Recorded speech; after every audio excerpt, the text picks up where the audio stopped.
Uma ótima noite para todos, sejam bem-vindos a mais um Nossa Night para todo o Brasil. Você que nos acompanha pela nossa TV brasileira, fique muito à vontade. E você que nos acompanha pelo YouTube e ainda não segue a gente, corre lá no @canal CJC Oficial. Esse é o nosso canal do YouTube, onde sempre nós estamos postando tanto o Nossa Night como todos os nossos programas aqui da casa.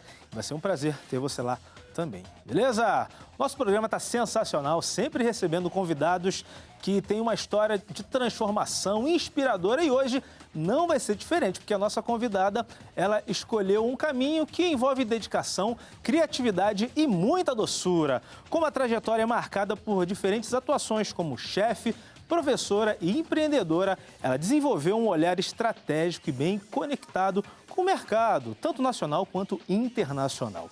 Vamos receber com muito carinho Raíssa Valentim, vem pra cá! Tudo bem? Olá. Muito prazer, seja muito bem-vinda. Fique à vontade. Deixa eu ver se tá tudo arrumadinho aqui para receber. Tá tudo arrumadinho. Tudo bem? Tudo ótimo, graças a Deus. Foi tranquilo para vir para cá? Foi Piada interna, né? Foi super tranquilo. Glória a Deus. Uma das viagens mais tranquilas de toda a minha vida. Oh, Deus! Raíssa, seja muito bem-vinda ao programa. Tá um prazer ter você aqui. Muito obrigada. Eu fiquei sabendo que você é uma pessoa que manda muito bem na cozinha. Olha aí, eu gosto muito de ter assim, contato com esse tipo de pessoa, porque são as pessoas que sempre, né, conseguem trazer pra gente docinho. Não sei se você sabe, antes de trabalhar aqui, eu já trabalhei em hotel. Então, a gente, como trabalhava no depósito, às vezes o pessoal dos outros setores, eles queriam material fora da hora, né? Uhum. Só que o que eu fazia? Eu falava, não, se você precisa, eu vou arrumar pra você, né? Aí arrumava o material. Mas, em algum momento, o que acontecia? Eu batia aquela fome, né? Falava, poxa, aí, quero um docinho, tem aí? Aí o que acontecia? A gente conseguia. Pessoal da cozinha, um grande abraço para todo mundo que trabalha na cozinha. Mas eu quero saber, Raíssa, como que começou a sua paixão pela confeitaria? Como é que começou? Desde pequena, eu sempre gostei muito de sabores. Eu acho que eu era uma criança mais gulosa do que todas as crianças, porque geralmente criança não come. Sim. Né? Geralmente tem que brigar, criança, né? A mãe tem que brigar pra nossa, comer. tem que forçar. As mães falavam com a minha mãe, nossa, mas tem que forçar meu filho a comer. Minha mãe, eu tenho que forçar minha filha a parar de comer, porque ela come muito. Eu gostava muito de comer muito e coisas diferentes. Então, desde criança, eu tinha essa fixação por comida. Aí era tudo doce, salgado? Era tudo. Era tudo. Eu não dispensava nada. Eu, quando era criança, eu tive que fazer dieta. Porque eu também. Você também precisou? Eu também. Eu era uma criança gordinha. Só que o que me salvava é que eu sempre fiz muito exercício físico, desde criança. Sim. Mas o que era, assim, o que me chamava a atenção? Minha mãe nunca gostou de cozinhar, mas ela gostava de comer. E a minha avó tinha muito problema de saúde, então minha avó não fazia. Então minha mãe teve que aprender a fazer bolo para ela poder comer. Tem que se virar, né? E aí eu via minha mãe fazendo, misturando os ingredientes, e aquilo me chamava muita atenção. Né? Eu sempre ficava fissurada, como que um ovo saía de um estado misturado com a farinha, misturado com açúcar, bonita, se transformava num bolo. Porque a gente hoje não para pensar nesses fenômenos, mas eles acontecem o tempo inteiro na cozinha. E eu, como criança, não tinha ciência, né? Muitos adultos também não têm, mas como criança eu não tinha ciência dos processos que aconteciam ali, e aquilo para mim era muito mágico. Então, acho que foi esse o primeiro start, esse primeiro momento que eu me senti compelida a dar mais atenção para as questões da cozinha. Você falou uma questão interessante, que eu lembro que minha mãe, ela falava assim, não abre o forno antes da hora, porque senão vai solar o bolo. Eu falei, solar o bolo? Qual o problema de abrir o forno? Eu vou fechar de novo. Então, é um processo, a gente entendia, né? Sim. Raíssa, tem algum doce que você mais gosta? Você, como confeiteira, pode ter um doce específico ou não? Então, essa é uma boa pergunta. Tem doce que eu não gosto. Tem doce que eu não gosto. E as pessoas ficam apavoradas com a minha resposta. Mesmo? Eu não gosto de pudim. De pudim? Eu não gosto de pudim. Eu não vou ficar apavorado porque eu gosto do pudim, mas não é um doce que eu sou apaixonado. Então, mas você me entende. E tem gente que ama o pudim como se fosse... Sim, o pudim é uma sobremesa que não pode faltar nos churrascos, nas sobremesas, enfim. Mas doces que eu mais gosto. Não tem um doce que eu mais gosto, mas tem um produto que é uma matéria-prima que eu mais gosto, que é o chocolate. Show. Legal. Porque o chocolate, ele tanto pode ser consumido como chocolate, né? Como ele pode ser matéria-prima para criar, fazer muitos tipos de doces diferentes. Coisa. Você é daquela que gosta de chocolate amargo ou só ao leite? Eu gosto de chocolate ao leite. O chocolate, eu vou até o meio amargo. O amargo já tem um percentual de cacau acima de 60%, 65%, 70%. O amargor não é não é algo que me fascina tanto. Eu brinco que para chocolate eu tenho um paladar mais infantil, mais ao leite, mais açúcar. Não, e já que você puxou essa questão de amargor, quando a gente fala a questão de doce, de sobremesas, as pessoas associam logo a algo doce, muito doce, né? Sim. Mas, até que eu vi você falando, tem todo um conjunto ali. Tem o amargor, tem o azedo, né? Você gosta de transitar por essas mudanças, né? De fazer criações que permeiam esses sabores? São as nuances de sabor, né? É sempre uma experiência muito linear se você tem um doce que ele começa de um jeito e termina do mesmo jeito. Então, quando você traz o ácido, quando você traz o amargo, você consegue brincar com o paladar e você inicia a sobremesa de um jeito e no final aquilo vai se transformando e criando uma outra personalidade na sua boca. Você pode fazer isso tanto com sabores quanto com texturas. Eu já gosto mais de fazer com texturas, né? Você brinca com texturas dentro do mesmo doce, você tem cremoso, você tem o crocante, você tem o mais pastoso, você tem o líquido. Isso também é interessante. Pode ser feito com o paladar, com o sabor, pode ser feito com a textura também. Isso é muito interessante, até porque as pessoas às vezes comem lá, mas não para pensar nisso, né? Quando você dá uma mordida Poxa, comer é muito bom. E comer algo bom é melhor ainda, né? Uma coisa que me frustra é quando vou em algum lugar, aí você vê lá no cardápio um prato, uma sobremesa ou algo maravilhoso, mas quando vem, talvez está lindo, mas quando você experimenta não é aquela explosão de sabores, né? Como o pessoal do MasterChef fala. Acontece, né? Acontece. O que mais te deixa frustrado em relação a comer? Né? Seria esse de frustração ou a apresentação? Tem alguma coisa que te incomoda mais? Então, me incomoda, mas eu acho que é a todo mundo. A gente come com os olhos, primeiro. Você tem ali mais ou menos 3 segundos para decidir se você vai gostar ou não. Eu não sei se são 3 segundos exatos, mas é um período muito curto de tempo que o seu cérebro decide por você se você vai gostar ou não. Então, me incomoda quando vem algo desleixado, um prato sujo, ou você abre assim e você vê que está ressecado, que não está fresco. Porque o paladar é muito individual. Pode não agradar o meu paladar, mas eu acho que a apresentação, a forma como aquele doce se mostra para mim, na minha frente, eu acho que, no mínimo, ele tem que estar aceitável. Tem que estar bonito, rapaz, né? Pra gente ver ali e falar, tô com vontade, né? É pobre, mas é limpinho, Sim. É verdade. E quando começou também a sua vontade por se especializar nessa área? Você falou, agora eu gosto disso, só que eu quero levar isso para um patamar diferente. Sim. É engraçado, porque eu sempre tive uma resposta pronta que não era necessariamente a resposta original. É mesmo? Eu sempre dizia que eu cursei gastronomia e quando eu entrei na gastronomia eu queria ser chefe de cozinha. Sim, né? E para você ser confeiteiro profissional, primeiro você tem uma formação de cozinheiro, de chefe, depois você parte para confeitaria. Como se você fizesse uma medicina, você faz a medicina geral, né? Você se torna um clínico geral, depois você vai se especializando. O cozinheiro é a mesma coisa. Então, a gente até brinca que todo confeiteiro é cozinheiro, mas nem todo cozinheiro é confeiteiro. Porque você, para ter na escala das formações, você passa pelo treinamento de cozinha primeiro. Então, eu queria ser cozinheira, queria ser chefe. Só que, quando eu me deparei com confeitaria, foi quando eu comecei a ter as piores notas na faculdade. Eita. Porque era difícil. Meus cremes talhavam, tinha que ter temperatura, meu caramelo não dava ponto. E a resposta que eu dava para todo mundo era a qual? Que eu sou apaixonada por desafios e eu enxerguei na confeitaria um desafio. E aí eu quis ser confeiteira. Essa resposta é verdade? Pode até ser. Em parte, né? Mas ela é parcialmente mentira. Porque, na verdade, eu tenho um problema de fobia de aves. Você tem o quê? Fobia de aves. Medo de pássaro? Qualquer pássaro? Qualquer pássaro. Só que na cozinha você precisa abrir um pato, você precisa desmembrar as aves. E Há uma galinha ali. Não, tô brincando. Não, hoje eu já tive Tô brincando. Mas isso é desde criança? Hoje não é um bom dia. É desde criança você tem isso? Desde criança. Então, quando eu precisei abrir um pato na faculdade, eu tive uma crise de pânico muito séria e eu fui para o hospital. É mesmo? É. E como eu sempre fui muito competitiva, muito concentrada em fazer o meu melhor, em ser a melhor, eu entendi que na cozinha eu nunca ia ser a melhor, porque eu nunca ia conseguir mexer numa ave.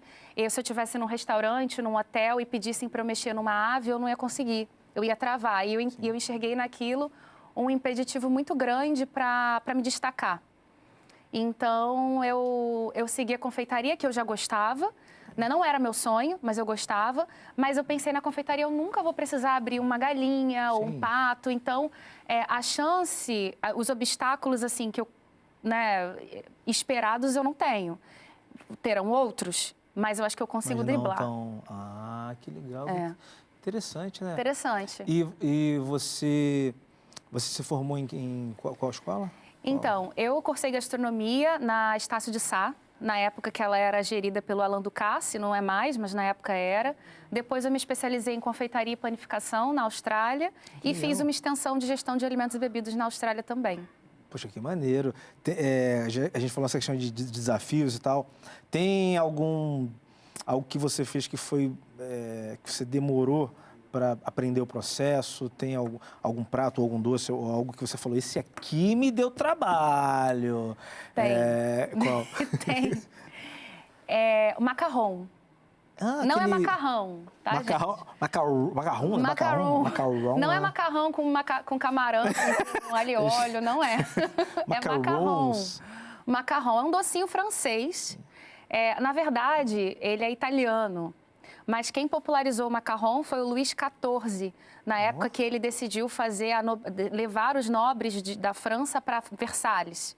E ali o Luís XIV foi um grande precursor da nobreza, da ostentação, do glamour. Então, parte desse glamour da confeitaria francesa que a gente tem hoje, a gente deve a Luís XIV. Valeu, Luizão.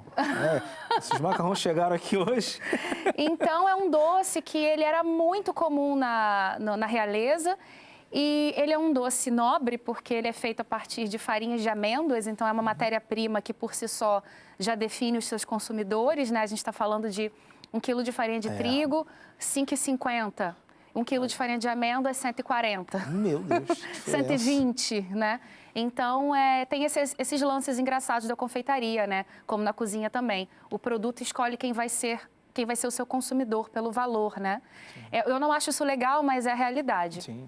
Então, o macarrão, além dele ter uma matéria-prima cara, ele também exige um processo, uma mão de obra mais especializada. É bem delicado, né? Ele é delicado. A parte de cima, de baixo, lá dentro o recheio, ele quebra com né? muita facilidade.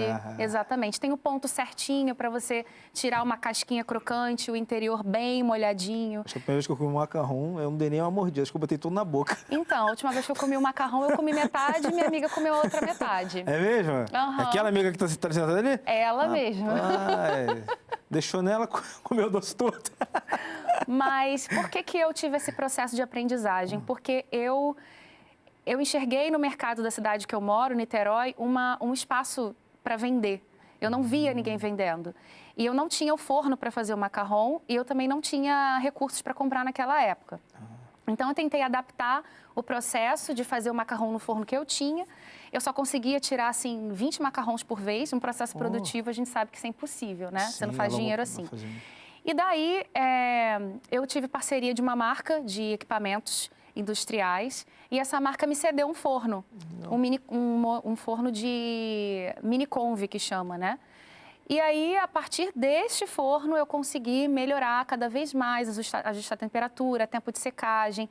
Eu errei várias receitas. Eu engordei várias pessoas com receitas erradas. Porque... chamava os amigos, né, para experimentar, falava, vê se tá bom. Não, eram sacos e sacos. É mesmo? Mas eu não me orgulho, porque sacos e sacos é porque deu errado, entendeu? Mas aí você escolheu seus amigos, mandava experimentar para fazer, tipo, não, eu já perguntava, e aí, tem receita que deu errado? Já para levar para cá? Eu falei assim, gente, vocês acham que eu erro todo dia?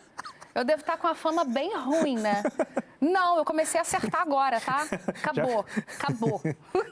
E você, chegou algum momento que você falou, quer saber, não quero mais fazer esse negócio, não. O quê, de macarrão?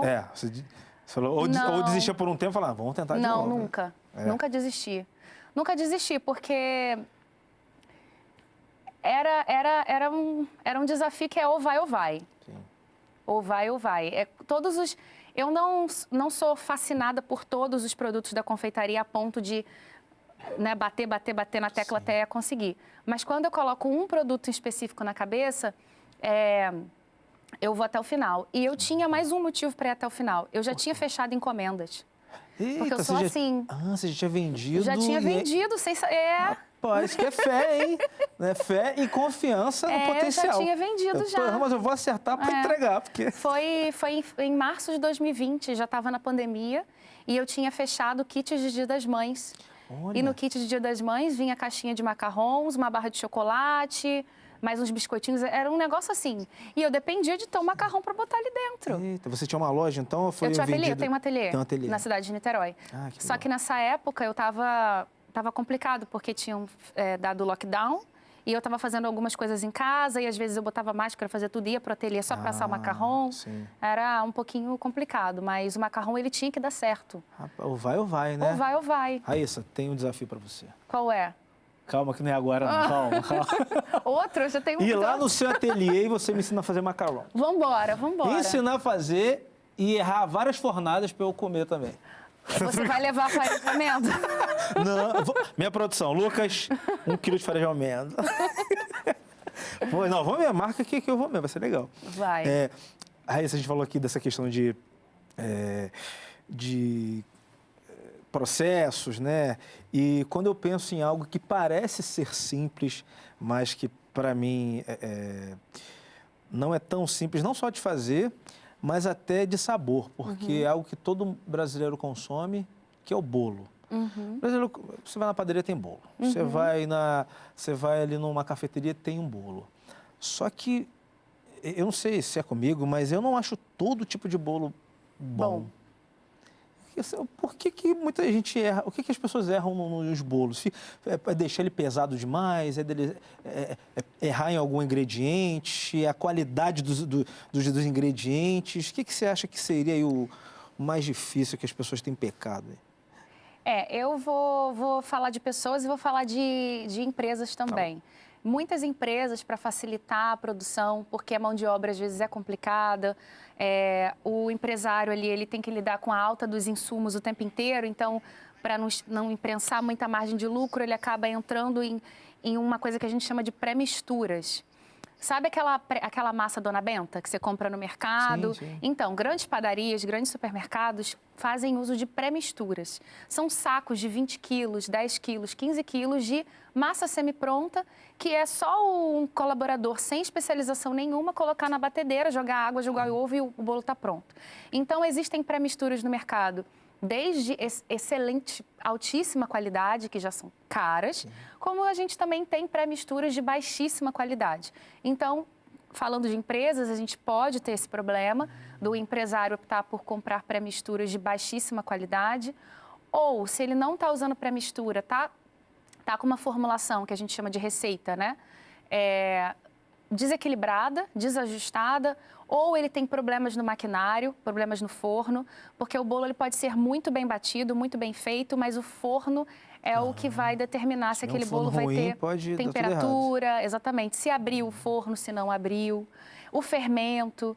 Então, são muitas variáveis. A pergunta que você fez é uma pergunta que daria um programa de 2 horas. Rapaz, eu vou daria um já. workshop de 1 semana. É mesmo? Porque o bolo é um produto que pode ser feito com ovo, sem ovo, com óleo, com manteiga, com margarina, com óleo de coco, com leite, com bebida vegetal, com suco. É um produto final chamado bolo, mas até você chegar naquele resultado de bolo, tantas coisas podem ter acontecido lá atrás, entendeu? Então, às vezes as pessoas erram porque a receita está desbalanceada. É aquela pessoa que faz no olho, né? Fala, eu não gosto de medir, não. Tudo no olho. Não, mas sabe o que me dá raiva? Falei que a minha mãe não gosta de cozinha e que ela fazia bolo, aprendeu sozinha, porque minha avó não fazia. Minha mãe faz de olho e dá certo. Aí, a minha também. Falou, mãe, como é? Eu preciso fazer um negócio aqui. Quantos ml? Eu não sei, não. Eu pego... Minha mãe, eu apresento uma balança para ela e falo, você usar isso não. Não. Se eu fizer com isso, vai dar errado. E aí, às vezes, aconteceu de eu pesar o bolo, não dá certo. Como é viajar para países diferentes e e desenvolver ali, aprender coisas novas. Quais os países que você já foi? Eu já fui a alguns países. Gostaria de ter ido a mais? Talvez. Sim, dá tempo, né? Eu conheço, na América do Sul, eu conheço o Uruguai, conheço o Chile, conheço a Bolívia, conheço a Argentina. Na América do Norte, eu conheço os Estados Unidos. Na Europa, eu conheço a França, a Inglaterra, Portugal, Espanha, Itália. E lá na Oceania, eu conheço a Austrália. Na África, eu conheço o Egito. Pô, que legal, que legal. Você é de que lugar aqui do Brasil? Você é aqui Eu do Rio sou mesmo? nascida e criada no Rio de Janeiro, sou carioca da Gema. Ah, carioca Será que da eu posso ser Gema. chamada carioca da Gema? Eu nasci na Tijuca, né? Aí vocês falam. Carioca da Gema, confeiteira. Carioca da Gema. Gostou, né? Gostou, né? Ó, que link gostei. maravilhoso. Tinha que ter aquele sonzinho assim. Sim, ainda não tenho banda, mas um dia, quando o nosso programa tiver orçamento, vou botar uma banda aqui, né? A gente hoje tem orçamento para um baterista. Vou botar um baterista que vai... Ô, Raíssa. Não, mas eu nasci no Rio, mas eu sempre morei em vários lugares, assim. Com 9 anos, a gente morou em Friburgo, então eu morei em Nova Friburgo 6 anos. Depois mudamos para Niterói. Estou em Niterói até hoje, mas nesse meio tempo eu morei na Austrália e na Itália também. Pô, que maneiro. Ah, então você, aqui do Rio você já foi em Bangu City? Já. Essa cidade sensacional aqui do Rio, Já. Já fui no Bangu Shopping. Lá é maneiro também. Já fui. Raíssa, o que mais chamou a atenção nessa parte de culinária quando você fez essas viagens e conheceu esses países? Assim? O que tem de tão diferente, talvez, do nosso, dos doces? O que você acha? O que tem de diferente... Então, isso eu acho que não é nem uma coisa muito... Não é nem... É muito óbvio, eu acho. Os doces do Brasil têm uma base de leite condensado. Aqui no Brasil, o brasileiro ama leite condensado. Muitos doces são feitos e criados em cima de uma base doce, cremosa, leitosa, leite condensado. Lá fora, não. Lá fora, eles usam pouquíssimo leite condensado. O europeu, pelo menos, ou o australiano, ou o inglês, eles preferem doces menos doce, porém doces um pouquinho mais gordurosos. Aqui no Brasil a gente tem a preferência de doces bem doces, né?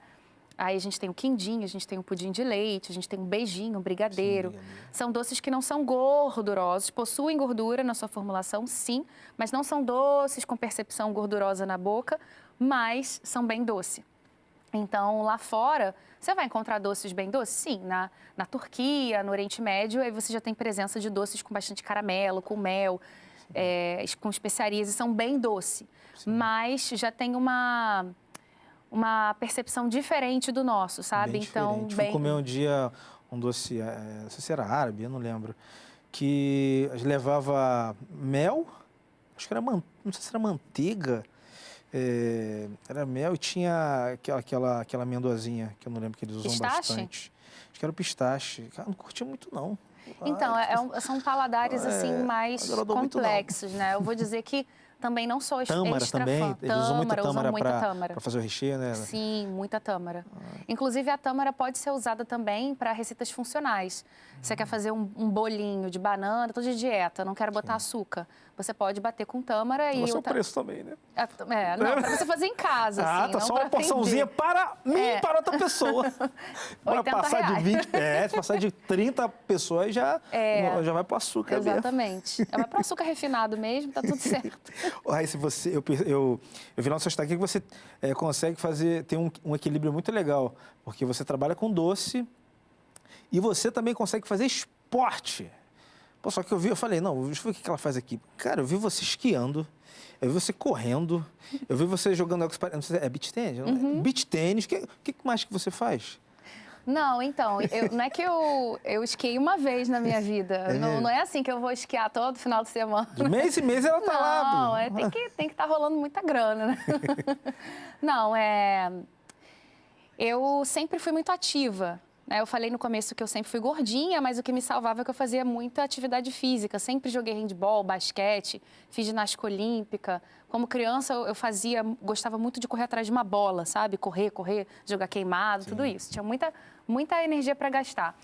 E como adulta, não mudou muito essa situação, mas o exercício físico ele é muito importante para mim, não só para o corpo, para o meu corpo funcionar, sentir que ele funciona e que ele vai me sustentar por muitos e muitos anos, mas também por uma questão de mente.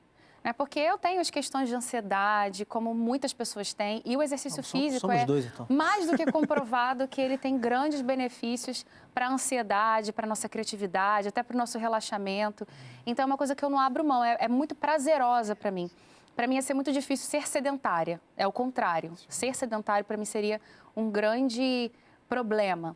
Mas o beach tênis eu pratico, gosto muito, me divirto, tem seus desafios. A corrida, no momento, eu estou um pouquinho parada, mas em breve vou retornar. Também é maravilhoso, minha amiga que me incentiva ali. Ah, que legal. Estamos alcançando distâncias cada vez maiores, então, dentro desse processo, você vai se descobrindo mais forte, mais capaz. E o esqui foi um sonho que eu realizei no ano passado, quando fui ao Chile. Tive uma boa surpresa, porque eu não imaginei que eu fosse ficar bem em cima de um esqui, porque, né, quando você acopla aquilo no seu pé, você fica com um pé desse tamanho, né? Desliza, né? Você tem que ter o domínio. Mas também me descobri no esqui. E aí já quero voltar para fazer novamente. Cara, pode ser um esporte legal, sim. Poxa, acho muito maneiro, cara. Acho que todo mundo deveria ter, quem quer, lógico, né? Porque tem gente que não tem a menor vontade. Sim. Deveria ter a oportunidade de fazer, sim. É muito divertido, sabe? A sensação que você tem descer numa montanha, Acho aquele vento. Assim, a sensação, assim, meio kamikaze. É mesmo? Porque, assim, se eu cair, eu me quebro. É mesmo? Mas não cai no... Mas a velocidade... Mesmo se tiver ali no gelo, não afofa?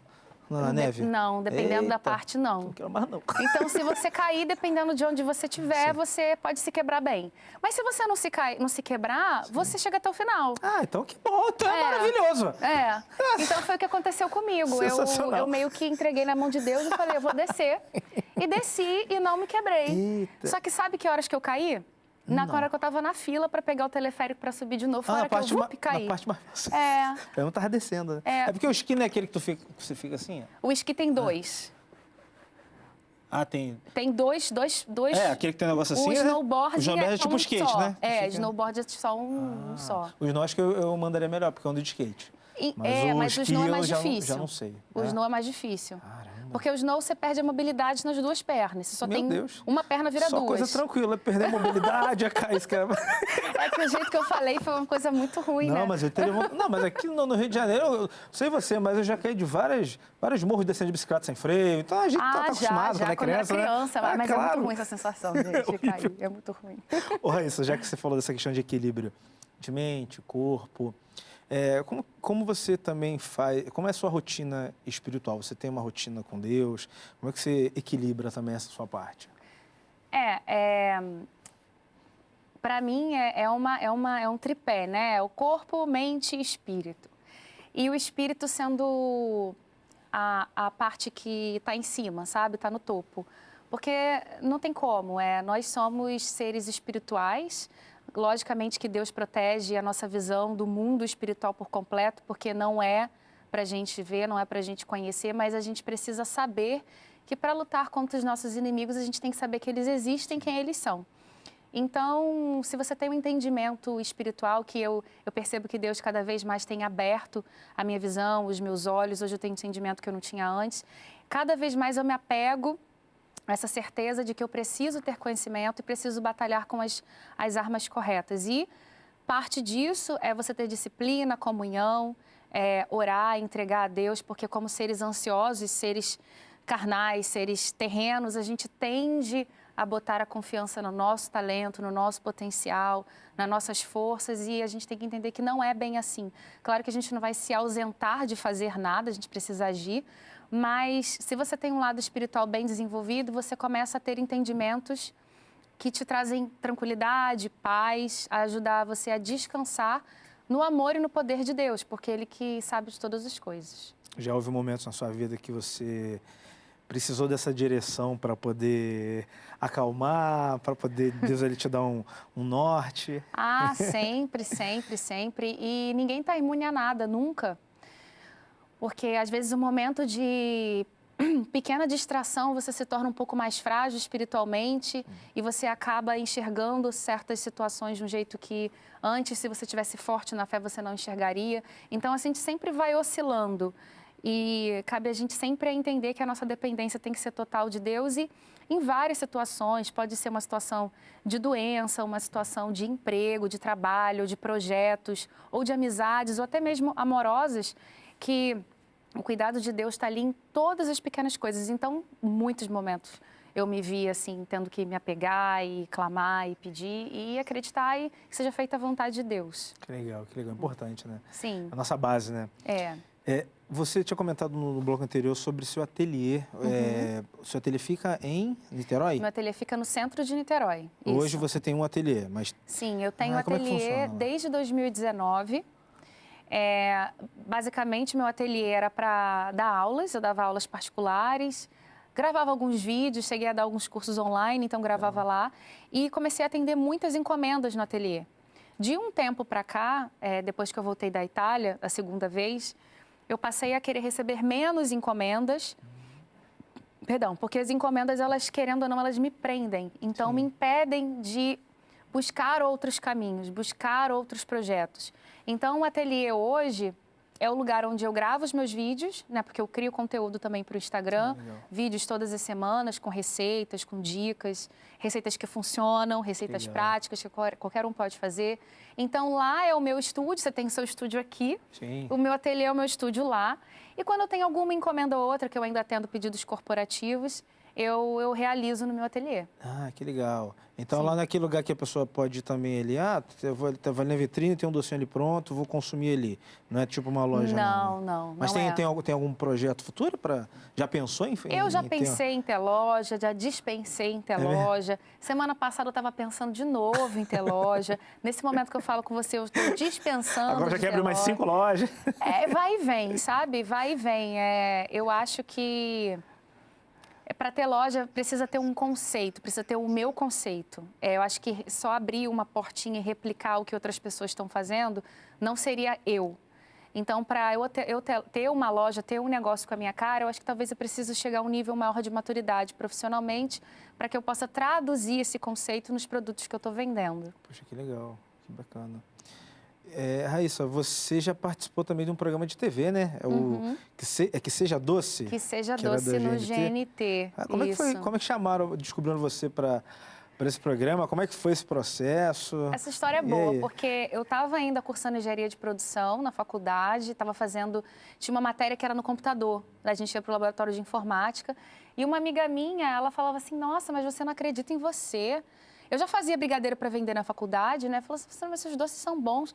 Adoro o programa Que Seja Doce. Eu falei, sério, eu já assisti, mas você vai abrir uma inscrição. Eu falei, não, eu não vou nesse programa. Vai sim. Entrou no site lá, falou, vou te inscrever. Te inscreveu.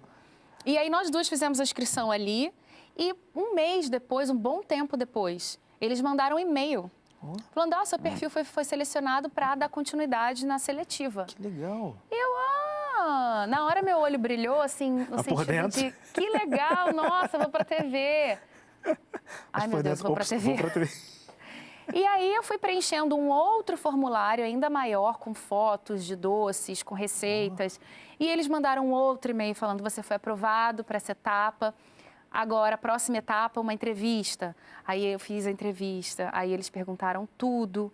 E aí depois eles, de novo, uma outra etapa, onde eles entrevistaram o meu ajudante. Você está aprovada. Dia da gravação é tal, em São Paulo, você vem. E eu fui. Rapaz, que legal. E eu fui. E quantas temporadas? Foram quantos programas que você chegou a fazer? Não, o Que Seja Doce, ele é um programa onde ele tem início, meio e fim. Cada episódio tem seu vencedor e seu perdedor. Tipo MasterChef que demora um tempo. Não, o MasterChef é um programa de temporada, né? O Que Seja Doce são episódios independentes, né? Individuais, não são conectados entre si. Sim. Eu acho que o MasterChef já é mais... Inclusive, eu tenho amigos que participaram e tenho um amigo mentor praticamente, já foi meu professor, é um chefe que eu admiro muito, confeiteiro, que vai participar do MasterChef, do próximo de confeitaria. Eu não vou falar quem é, eu sei que é off, eu não vou falar quem é, mas... Fala só pra mim depois. Mas ele tá já está gravando já, o MasterChef Confeitaria Profissional. E eu tô torcendo muito por ele, que quando for ao ar, eu vou assistir. Que legal. E no próximo de confeitaria você também vai se inscrever. Ô, amiga, escreve ela de novo, hein, pra agora, né? Não, mas se ela fizer isso, eu corto os laços. E quais os doces que você apresentou nesse programa? Então, eles criaram uma prova pra gente que era doces de gemas, doces com gemas. Que são, assim, praticamente todo doce, né? Muito doce, leva ovo, leva gema, né? Se leva o ovo, leva mas não gema. é pra ficar igual o quindim, tipo, que tem um gosto ali, né? Pois é, mas eu pensei nos doces portugueses, né? Porque doces portugueses são feitos com gemas, que não é nome a gente fala pastel de Belém aqui, mas não é esse de nata. Pastel de nata, né? Pastel de nata. Vai lá no Portugal e fala pastel de Belém pra tu ver. Não dá certo. Não é de Belém? Quem vai ler de Belém? Não, pastel de nata. E aí eu resolvi fazer uma receita de toucinho do céu e uma com calda de ovos moles de chocolate. Então usei bastante gema, bastante gema.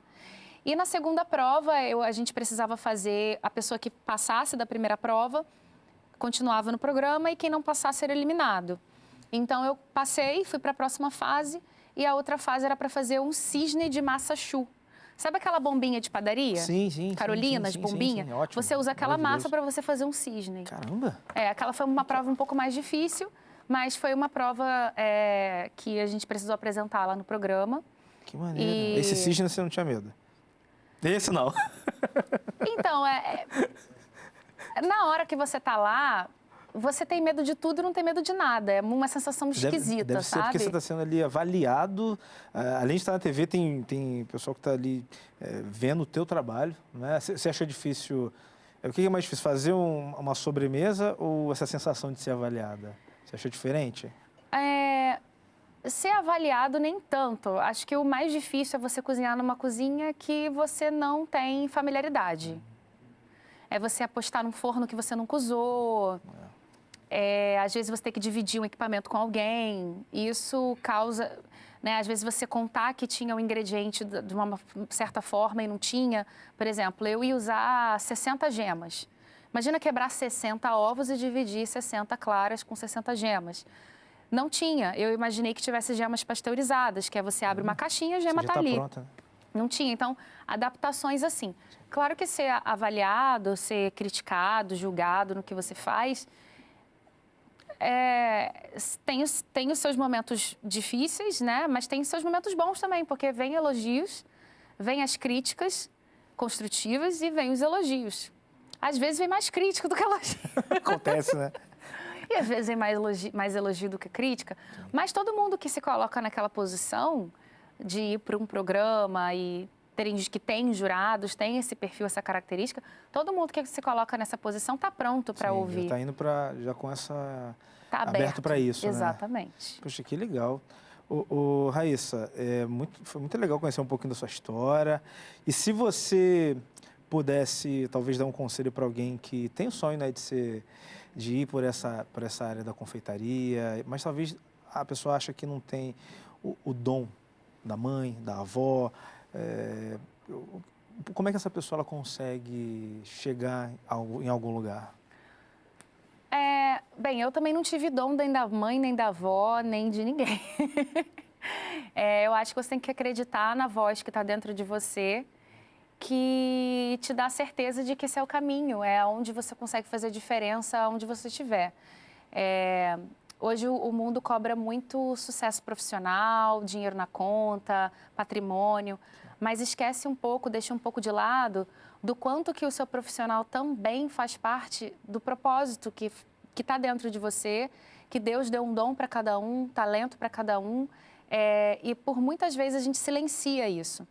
Claro que todo mundo precisa comer, beber, se vestir, ter dinheiro, mas o mais importante é você acreditar em você e ter confirmação de Deus se é aquilo mesmo que Ele quer para a sua vida, se aquilo não é uma vaidade, se aquilo não é ego. E se você tiver essa confirmação, não desiste. Tentou, errou, tenta de novo, porque os profissionais tentam e erram, e erram, e erram, e mesmo quando eles acertam, eles voltam a errar. Então, ninguém está imune a erro, ninguém está imune a ter que se deparar com uma nova técnica, uma nova tendência. O mundo é dinâmico. Então, existem aprendizados em todas as camadas.